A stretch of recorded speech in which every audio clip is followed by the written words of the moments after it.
आदाब, JKC news के उर्दू खबरनामे में आपका खैर मकदम। मैं हूं आपके साथ आलम खान हकला। खबरों पर आगे बढ़ने से कबल आइए नजर डालते हैं इस वक्त की हेडलाइंस पर। उमर अब्दुल्ला ने कहा, पीडीपी का उम्मीदवारों को चुनावी मैदान में उतारना है उसकी पसंद। कहा, वो इस तरह का फैसला कर खुद के लिए रास्ते कर रही है बंद।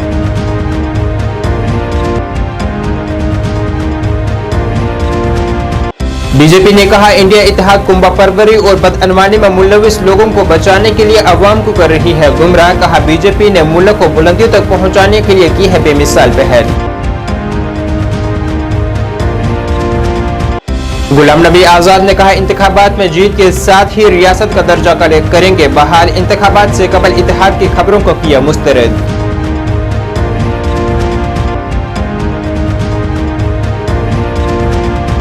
और सज्जाद गनी लोन ने कहा, 1987 के असेंबली इंतखाबात में धांधली के इल्जाम में मुकदमे का अंदराज कश्मीरियों के लिए एतमाद साजी का होगा सबसे बड़ा कदम।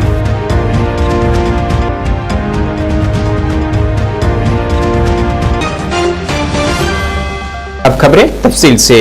साबका वजीर आला और नेशनल कॉन्फ्रेंस के नायब सदर उमर अब्दुल्ला ने कहा है कि अगर पीडीपी तमाम 5 सीटों पर उम्मीदवार खड़े करेगी तो ये इसकी पसंद है, पर अपने फार्मूले की बुनियाद पर कश्मीर की 3 नशिस्तों पर हम उम्मीदवार खड़े करेंगे। उमर अब्दुल्ला ने मजीद कहा है कि अगर महबूबा मुफ्ती अपने उम्मीदवार खड़े कर रही है तो शायद वह असेंबली इंतखाबात के लिए भी किसी किस्म का इत्तेहाद नहीं चाहती हैं। हमने दरवाजा खुला रखा है, अब अगर उसने दरवाजा बंद किया है तो इसमें नेशनल कॉन्फ्रेंस का कोई कसूर नहीं है। Who will contest from Baramulla? These are decisions that the party parliamentary board will take on the directions of the party president. You leave it to us. Whoever we feel is the most appropriate candidate for these 2 constituencies will be fielded on behalf of the National Conference, and we hope and expect that our candidates will receive widespread support from the voters in all the constituencies.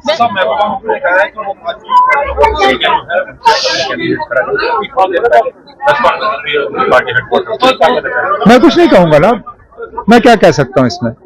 अगर 5 की 5 सीटों पे उन्होंने अपने candidate उतारने का ऐलान किया है तो उनकी मर्जी है, मैं कैसे रोक सकता हूं उनको। लेकिन अब कश्मीर की 3 सीटों पे हमने उन्हीं के फॉर्मूला के बुनियाद पे कैंडिडेट्स का ऐलान किया। आपको याद होगा जब डीडीसी के इलेक्शन हुए, डीडीसी के इलेक्शनों में हमने पहले उनसे कहा था कि 2019 के पार्लियामेंट इलेक्शन के नतीजे जो हैं उसके बुनियाद पे कैंडिडेट्स का फैसला होना चाहिए। वो उस वक्त पीडीपी को काबिल कबूल नहीं था। पीडीपी ने उस वक्त हमसे कहा था कि पार्लियामेंट के इलेक्शन के बुनियाद पे नहीं, 2014 के असेंबली इलेक्शन के नतीजों के बुनियाद पे जो है कैंडिडेट्स का फैसला होना चाहिए। फैसला ये हुआ था कि जो जहां से जीता वहीं से उनके कैंडिडेट जो है उठाए जाएंगे और हम उस पर कायम रहे। तो इस बार भी पार्लियामेंट इलेक्शन में वही फॉर्मूला इख्तियार हुआ, जहां से हम जीते वहां से हमने कैंडिडेट्स का फैसला किया था। ये हमने उनसे जरूर कहा था कि पार्लियामेंट में क्योंकि गुंजाइश नहीं है, असेंबली के लिए हम गुंजाइश जो है वो रखना चाहते हैं। अब अगर महबूबा जी ने यह फैसला कर लिया है कि वो 5 की 5 सीटों पे जो है अपने उम्मीदवार खड़ा कर रहे हैं, तो शायद फिर वो असेंबली के लिए भी अब किसी तरह का अलायंस नहीं चाहती। अगर ऐसा ही है तो फिर मैं क्या कह सकता हूं। हमने तो दरवाजा खुला रखा था, अब अगर उन्होंने वो दरवाजा बंद किया है तो वो हमारा कसूर नहीं है। पीडीपी ने आज एक बड़ा ऐलान करते हुए कहा है कि वो आइंदा पार्लियामानी इंतखाबात के लिए कश्मीर की 3 सीटों पर अपने उम्मीदवार चुनावी मैदान में उतारेगी। श्रीनगर में एक प्रेस कॉन्फ्रेंस से खिताब करते हुए महबूबा मुफ्ती ने उमर अब्दुल्ला को शदीद तनकीद का निशाना बनाया है। उन्होंने कहा है कि नेशनल कॉन्फ्रेंस ने अपने उम्मीदवारों का ऐलान उनसे बिना किसी मशवरे के किया है। उन्होंने मजीद कहा है कि वो चंद दिनों में ही अपने उम्मीदवारों का ऐलान कर देंगी। नहीं, कोई गलत बात नहीं थी वो। अगर हम जब जम्मू कश्मीर के हम हालात देखते हैं, जो मुश्किलात हैं, जो यहाँ पर माहौल बना है 2019 के बाद, उसका ये तकाजा था कि हम लोग इकट्ठे चलते, एक इत्तेहाद के साथ आगे चलना था हमें। और क्योंकि आपको मालूम है हजारों नौजवान हमारे जेलों में बंद हैं, बात नहीं आप कर सकते हो। हमारी तो क्या बात, आप जो जर्नलिस्ट हैं बात करते हैं, कितने सारे हमारे जर्नलिस्ट बंद हैं। हमारे नौजवान बाहर की जेलों में इस वक्त खुदा ना खासा सड़ रहे हैं, मुसीबत में हैं। मुलाजिम क्या है, उसके घर वाले बात नहीं कर सकते हैं। हर हिसाब से देखिए कि एक बहुत ही जाति का माहौल चल रहा है। तो इस माहौल में हमारा इकट्ठे चलना बहुत जरूरी था और यही वजह थी कि मैंने बॉम्बे में जब इंडिया अलायंस की मीटिंग हुई तो मैंने वहाँ जब जम्मू कश्मीर की बात चली तो मैंने कहा वहाँ पर कि फारूक साहब हमारे सबसे सीनियर लीडर हैं, जम्मू कश्मीर के हवाले से ये फैसला करेंगे। ये सोच के कि फारूक साहब बड़े हैं, ये जज जब कोई बनता है तो वो इंसाफ की बात करता है, तो मुझे उम्मीद थी कि वो पार्टी मफादात से ऊपर उठ के बात करेंगे और अगर यही फैसला करना था जो उन्होंने किया, अगर उनको लगा, फारूक साहब को लगा, उमर साहब को लगा कि पीडीपी की आवाज से बेहतर आवाज हमारे पास लोग हैं, जो नुमाइंदे हैं, वो ज्यादा बेहतर तरीके से जो जम्मू कश्मीर के लोगों का दर्द है, जो यहाँ की तकलीफ है, जो यहाँ की मुसीबत है, उसकी अक्कासी पार्लियामेंट में कर सकती, तो कुछ भी नहीं करना था।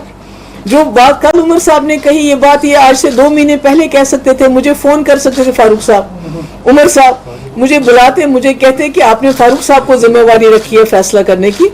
हमने ये फैसला किया है किसी वजह से कि आप शायद हमारे लोग बेहतर वहाँ नुमाइंदे बन सकते हैं, बेहतर तरीके से आप जम्मू कश्मीर की आवाज़ पहुँचा सकते हैं, इसलिए हमने ये फैसला ऐसा कर दिया है कि आप मत लड़िए, हम सिर्फ लड़ेंगे। तो शायद जो लार्जर इंटरेस्ट है, क्योंकि आप देखिए हम किस चीज़ के लिए लड़ रहे हैं, हम तो लुट चुके हैं, हमारे पास क्या है अब? तो अब हम पार्लियामेंट की सीटों के लिए आपस में एक दूसरे के कपड़े फाड़ें।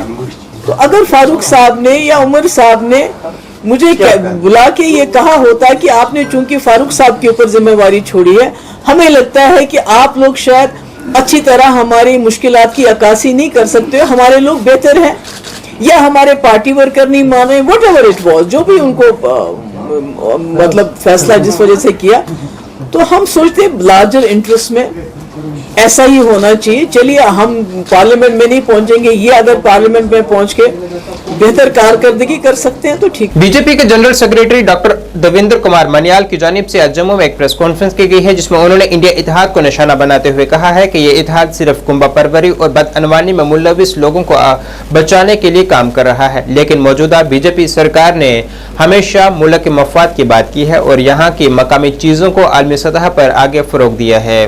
तो बीजेपी के दौरे हुकूमत में ऐसा मुमकिन है।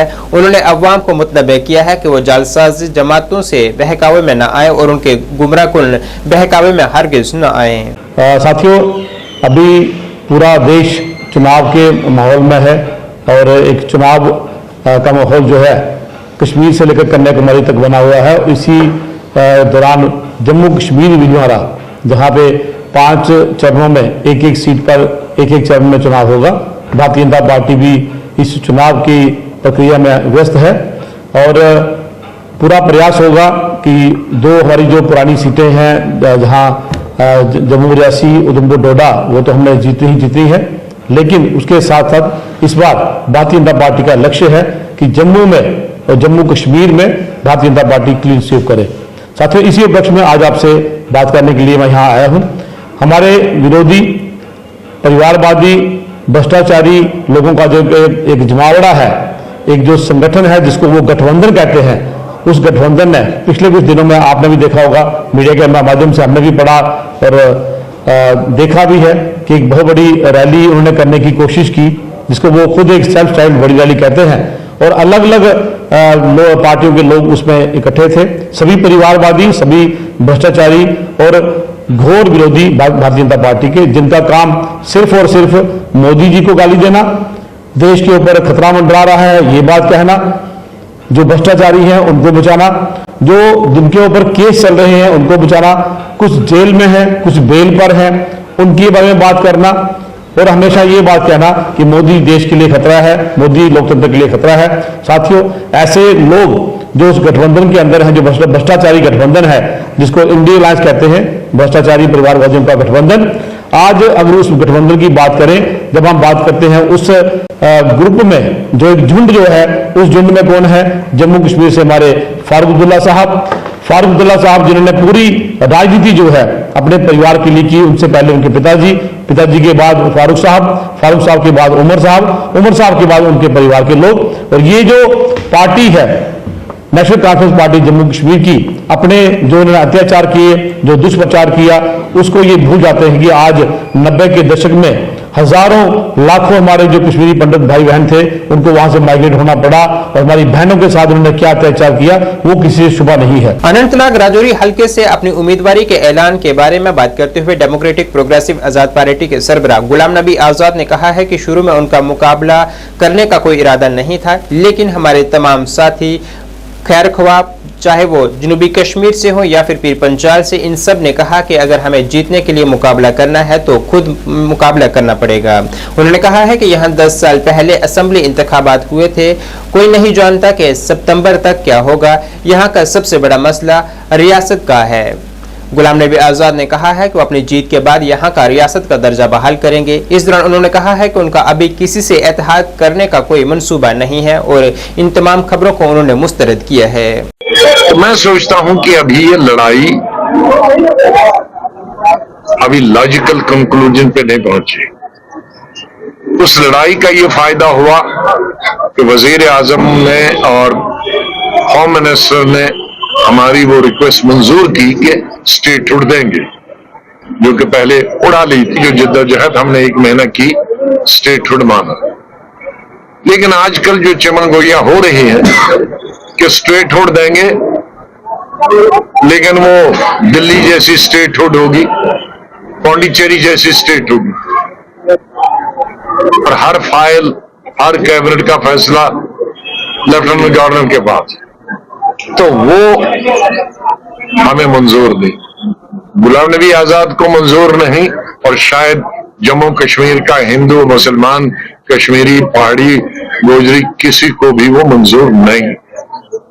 हम वही रियासत चाहते हैं जो जमानों से चलती आ रही, मुगलों के जमाने से भी चलती, सिखों के राज में भी चलती रही, महाराजा के राज में भी चलती रही, चाहे ताकत महाराजा के पास रही हो, लेकिन स्टेटहुड थी हमारी। उस स्टेटहुड की इससे पहले के इलेक्शन असेंबली का कभी हो जाए 6 महीने बाद, 8 महीने बाद, साल बाद, और फिर उस वक्त हम कहेंगे हमारे हाथ में कुछ नहीं है, ये तो स्टेटहुड तो मिल गई, गवर्नमेंट ऑफ इंडिया ने तो वादा किया, लेकिन ये कैसी, ये तो लंगड़ी लूली state.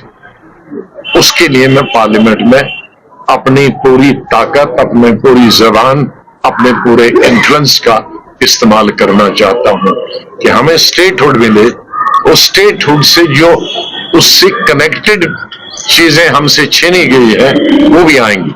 Jammu Kashmir people's conference के सदर सज्जाद गनी लोन ने आज कहा है कि नेशनल कॉन्फ्रेंस के सदर डॉक्टर फारूक अब्दुल्ला और दीगर के खिलाफ 1987 के असेंबली इंतखाबात में धांधली के इल्जामात में मुकदमे का अंदराज कश्मीरियों के लिए एतमाद साजी का सबसे बड़ा कदम होगा। एक तकरीब के मौके पर मीडिया से नुमाइंदों से बात करते हुए उन्होंने कहा है कि 1987 के इंतखाबात में धांधली कश्मीर में गुज़श्ता 3 दिहाइयों से जारी खूनरेजी की वजह से है। उन्होंने कहा है कि एनसी के अरकान पार्लियामेंट में कश्मीरियों के दर्द और तकलीफ को उजागर करने में नाकाम रही है और जब दफा 370 को मंसूख किया गया तो वो हंस रहे थे। वो पिछले 28 सालों से पार्लियामेंट में है, क्या उन्होंने कभी कश्मीरियों की उमंगों और ख्वाबों के बारे में बात की है? ऐसा उन्होंने सवाल किया है। माजी में क्या किया है? मैंने कोई कत्ल किया है? किसी को पीएसए में बंद किया है? कोई इलेक्शन की चोरी की है 1987 में? बताइए ना माजी में क्या किया। मैंने 2.5 साल मेन स्ट्रीम में किया।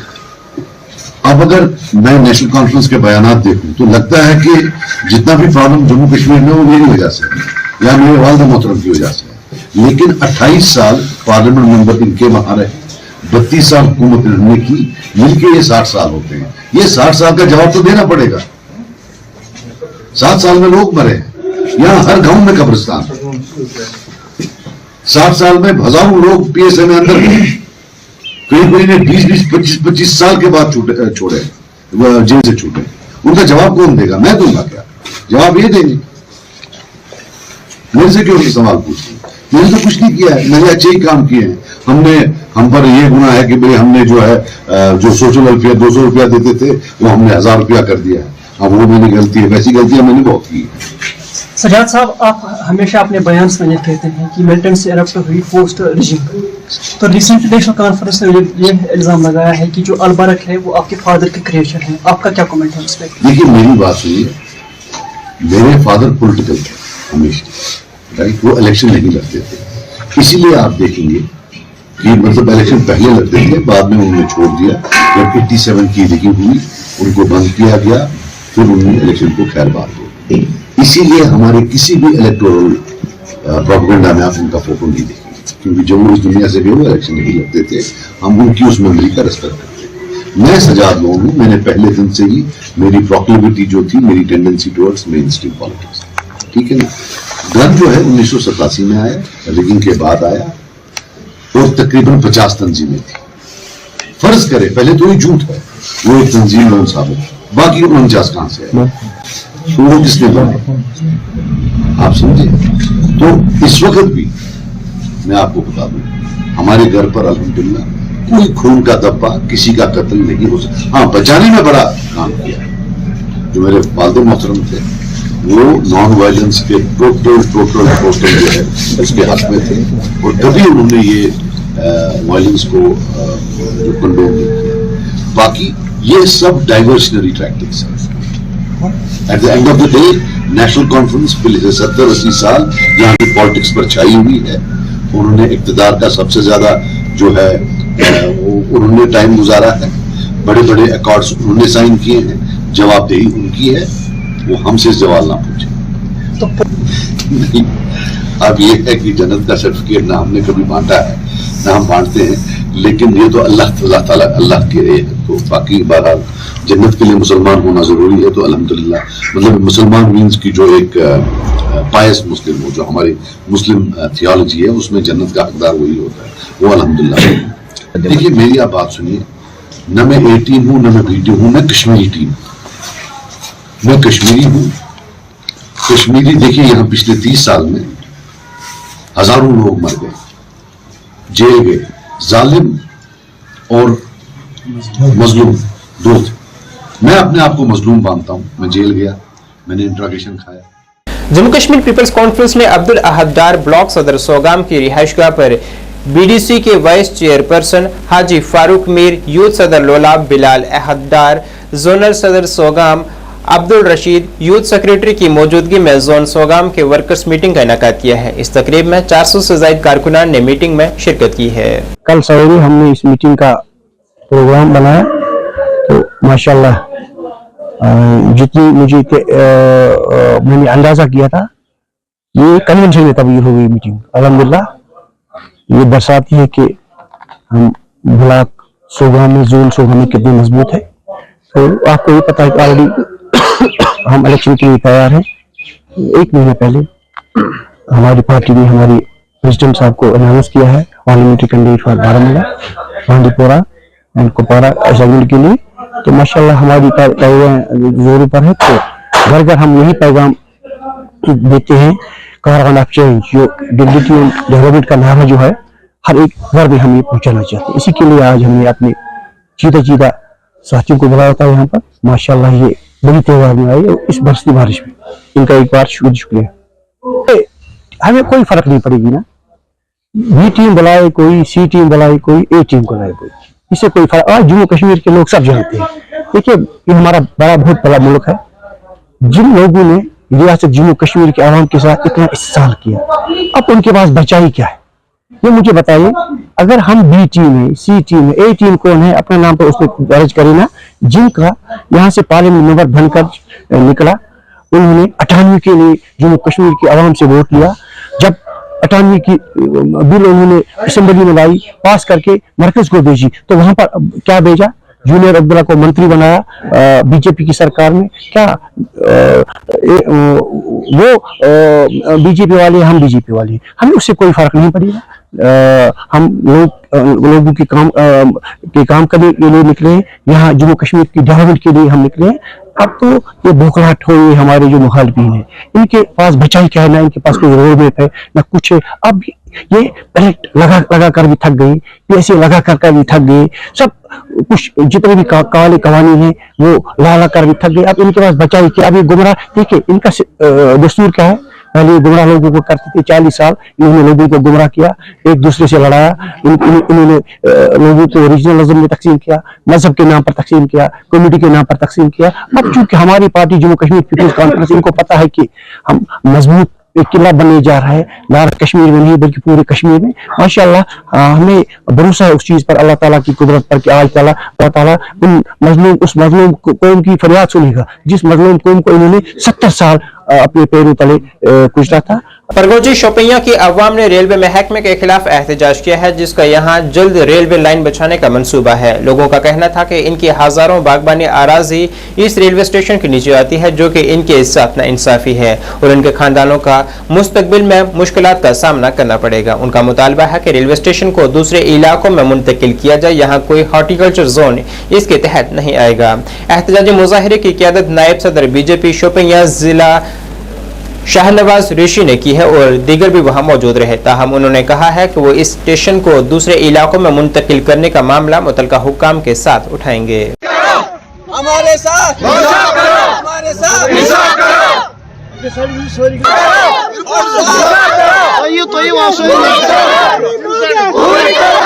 वुनकस लोन तो बकाया दिल्ली कर्ज बकाया दपान बाग कटो अगर सान बागन कटाई आई कर गोन कटाई 6 लक्षन लुकन कर कटाई अकोई गाम कह मार मगर सान बाग गन बची क्या करो उन कर्जदारन बाग क्या हम दपान अप रहली सड़क कर अगर गोत गो आड़ मज निमुत वनकन क्या ओनुक मज यप सड़क अत जरूरत योर बरहन ूंट तुम रेल गाड़ बरहन ूंट तुम ये बाग कर क्या बरन सुबह आड़ मज नीन अतराज कह आड़ मज नीन अतराज तथ कहें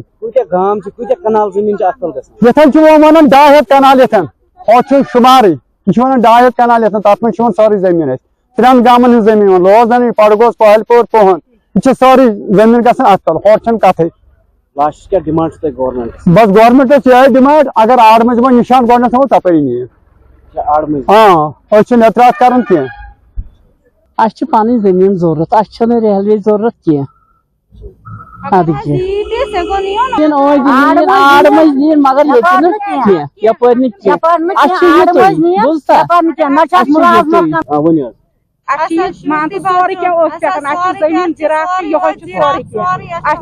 लोन पोड़मुत कर्जदारी बच्चे कोत गम कड़न आड़ मज कड़न एतराज तथ पे कह मगर दिन पन हक वापस गन हक मिलन वापस रेलवे क्या वोन क्या वोन क्या कर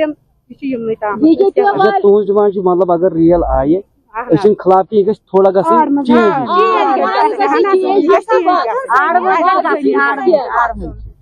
आड़ मज जमीन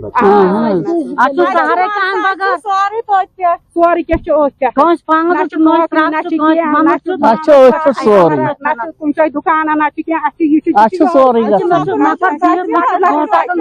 ये विजिट जो आज हमारा था जैनापुरा कॉन्स्टिट्यूंसी में, ये हॉर्टिकल्चर अफेक्टेड जो एरियाज है जो रेलवे ट्रैक पे आ रहे हैं, इस जद में आ रहे हैं।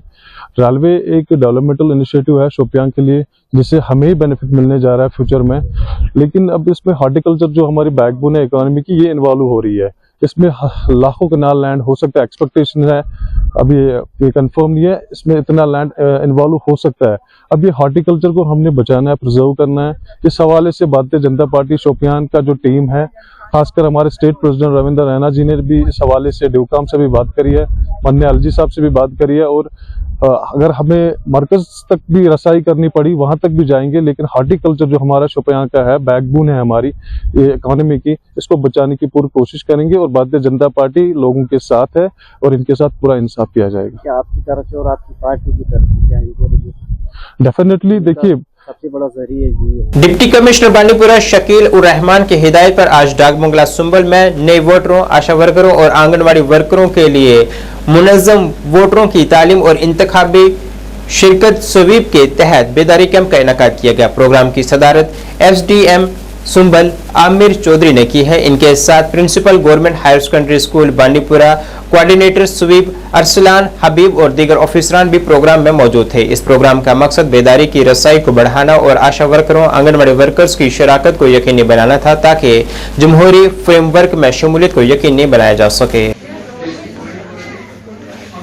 दिल से मैं आपको शुक्रिया अदा करता हूं और मुबारकबाद देता हूं कि इतने मैसिव नंबर में आप लोगों ने जो है आज के इस प्रोग्राम में शिरकत किया। जैसा कि सबसे पहले मैं ज़राए अबलाग का शुक्रिया अदा करूंगा जिन्होंने एक अच्छी कवरेज दे दी है स्वीप के सभी प्रोग्रामों में। स्वीप का असल मकसद ये है कि हम लोगों को बाखबर करें, उनको ये समझाएं कि आपके वोट की बड़ी ताकत है, आपका वोट आपका हक है और अपने ही वोट से हम अपने लिए एक हुकूमत का चुनाव कर सकते हैं, वो बेहतर हुकूमत का चुनाव कर सकते हैं। आशा वर्कर्स को और आंगनवाड़ी वर्कर्स को मुबारकबाद मैं देना चाहूँगा जिन्होंने यंग वोटर्स को मोटिवेट किया है और आज उनके साथ हमारी बराह रास्त बात हुई। वो ब्रांड एम्बेसडर्स बनेंगे, सफ़ीर बनेंगे इलेक्शन कमीशन ऑफ इंडिया के स्वीप के, ताकि लोगों तक वो पैगाम आम करे, अपनी बहनों को, अपने भाइयों को या अपने जितने भी रिलेटिव हैं या उनके साथ जो हम मनसब हैं उनके काम करने वाले या उनके साथ अपने साथी स्टूडेंट्स हैं, ये बताएं कि वोट की बड़ी अहमियत है और वोट हमें देना है बगैर किसी जेंडर बयास के। इसमें ये कोई नहीं है कि सिर्फ लड़के को वोट देने का हक है। जिस तरह से मुल्क के किसी भी अजीब इंसान का या किसी भी बड़े प्रॉपर्टीयर का, लैंडलॉर्ड के वोट का कीमत है, उतना ही यहाँ की एक औरत का, यहाँ की एक छोटी लड़की जो इसकी उम्र 18 साल हो गई, उसके वोट का बड़ा कीमत है। और ये पैगाम बांडीपोरा से लेकर सारी यूटी में आम कर दिया जाता है कि हमारे ज़िले में वोटर टर्नआउट 75% से आगे बढ़े और हम कोशिश कर रहे हैं कि यहाँ पर मैक्सिमम वोटर टर्नआउट रहे। सीआई की गाइडलाइंस के हिसाब से जो लोकसभा 2024 चुनाव होने जा रहे हैं और डिस्ट्रिक्ट इलेक्शन ऑफिसर की गाइडलाइंस पे हमने एक स्वीप का प्रोग्राम यहाँ सुंबल इरिगेशन कॉलोनी में एसडीएम साहब की सदारत में कर लिया, जिसका मुद्दा और मकसद जो था वो सेंसिटाइज़ करना था फीमेल वोटर्स को। जो हमारी सोसाइटी में हम देखते हैं कि वोटिंग जो है वो बहुत कम परसेंटेज में होती है, ताकि हम जागरूकता बढ़ाएं लोगों में, वो आ जाएं और यहाँ पे वोट करें। उसमें एक इलेक्शन को इंक्लूसिव फेयर, जिसको हम कहते हैं इन्फॉर्म्ड वोटिंग, वो एक कंसेप्ट लोगों में बढ़ाने के लिए हमने यहाँ पे आशा वर्कर्स को बुलाया। उनके साथ में 3 यंग वोटर्स भी आ गए। उनको हमने सेंसिटाइज़ किया कि आप अहमियत समझें अपने वोट की, ताकि हम बेहतर से बेहतर कल चुने और करप्शन फ्री इंडिया को हम आपके सामने लेके आ जाए। अनंतनाग पुलिस ने सीआरपीएफ की 116वीं बटालियन के साथ अशमुकाम मार्केट के इलाके में एक एतमाद साजी में एक फ्लैग मार्च का इनेकाद किया है। सीआरपीएफ की 116वीं बटालियन के assistant commandant SDPO Pahalgam SHO Ashmuqam ने फ्लैग मार्च में शिरकत की है। यह फ्लैग मार्च आइंदा लोकसभा इंतखाबात के तनाजुर में अवाम के एतमाद हासिल करने के मकसद से निकाला गया। इलेक्शन का बिबल बज चुका है। जी हां, आने वाले महीनों में जो है जम्मू कश्मीर के अंदर लोकसभा के इंतखाबात होंगे और हर तरह से सिक्योरिटी फोर्सेस की कोशिश की जाती है कि जम्मू कश्मीर के अंदर इलेक्शन जो हो रहे हैं, लोकसभा के हो रहे हैं, उन्हें जो है पुरअमन तरीके से जो है इख्तिताम पजीर किया जाए। इसी के चलते हुआ है सिक्योरिटी फोर्स की तरफ से जम्मू कश्मीर के अंदर जो है बाज़ाब्ता तौर पर फ्लैग मार्च भी किया जाता है। जी हाँ, जिला अनंतनाग की बात की जाती है, पहलगाम की बात की जाती है। कल एसडीपीओ पहलगाम की तरफ से और सीओ 116 बटालियन सीआरपीएफ के पहलगाम की तरफ से जो है पहलगाम के अंदर जो है फ्लैग मार्च किया गया। आज उसी के चलते जो है ज़ेरे सदारत एसडीपीओ पहलगाम की तरफ से जो है अशमुकाम के अंदर भी जो है आज फ्लैग मार्च किया गया। इसके हवाले से मजीद हमने जो है एसडीपीओ पहलगाम, ये हमारे एसएसपी अनंतनाग साहब की तरफ से डायरेक्शंस आई हुई हैं, जिसमें हम सीआरपीएफ 116 बटालियन के ऑफिसर्स भी हैं, एसएचओ साहब भी हैं। हमारा एक फ्लैग मार्च अशमकाम में रहा और एडजॉइनिंग एरियाज़ में। ये जस्ट कॉन्फिडेंस बिल्डिंग मेजर्स हैं और ये प्री पोल्स में ये जो है कार्रवाई हम कर रहे हैं, सो दैट वोटर्स को एक कॉन्फिडेंस बिल्ड हो जाए और free, fair and peaceful election जो है कंडक्ट हो जाए। आवाम के लिए ये मैसेज है कि वी आर रेडी, हम हर तरह की सिक्योरिटी देने के लिए तैयार हैं और आवाम का ये काम है कि वो बाहर आ जाएं और अपना वोट कास्ट। भारतीय कला संगम जम्मू की जानिब से अभिनव थिएटर जम्मू में डोगरी लोक मौसीकी का इनेकाद किया गया है, जिसमें मौसीकीकारों की जानिब से अपनी पेशकश पेश की गई है, जिन्हें वहां मौजूद मुकर्रिरीन ने काफी हौसला दिया है, जिसका मकसद उन नौजवानों को मंच फराहम करना था जो कि किसी वजह से आगे नहीं बढ़ पा रहे हैं। भारतीय कला संगम के डायरेक्टर रामेश सिंह ने जानकारी दी है कि वो डोगरी सकाफत को महफूज करने के लिए हर मुमकिन कोशिश कर रहे हैं।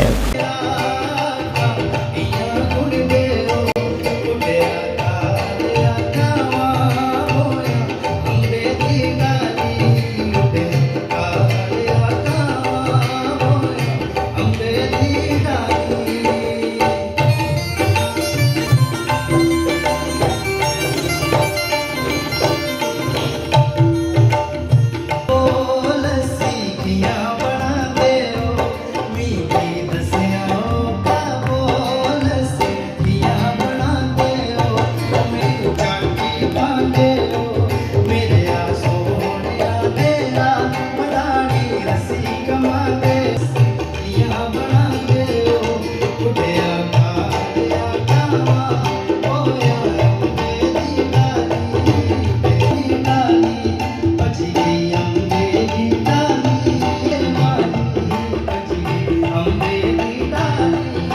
जिला अनंतनाग के काजीगुंड में आज महकमा माल, पुलिस और म्यूनिसिपल कमेटी काजीगुंड के जरिए मार्केट की चेकिंग की गई है। टीम की क़यादत तहसीलदार काजीगुंड खुर्शीद अहमद तांत्रे कर रहे थे, जिसमें मार्केट में फरोख्त हो रही चीजों के मयार, उनकी कीमतों का जायजा लिया गया है। साथ ही रेडियो फड़े लगाने वालों को हिदायत की गई है कि वो अपने रेडियो को तरतीब से लगाएं ताकि यहाँ मुसाफिरों को किसी किस्म की परेशानी का सामना न करना पड़े। हमारी टीम है, उनके साथ मार्केट चेक करेंगे। हमने सबसे ज़्यादा जो कंजेशन थी हमें बस स्टैंड पे यहाँ परेशानी थी। इनमें जितने फ्रूट वेंडर्स हैं सबको एक सिमेट्री में एक लाइन पे लगा के, और जो गाड़ियों वाले की परेशानी थी इन सबको एक सिमेट्री में लगाया, और हमारे साथ पुलिस और दीगर सारी टीम्स शामिल थी।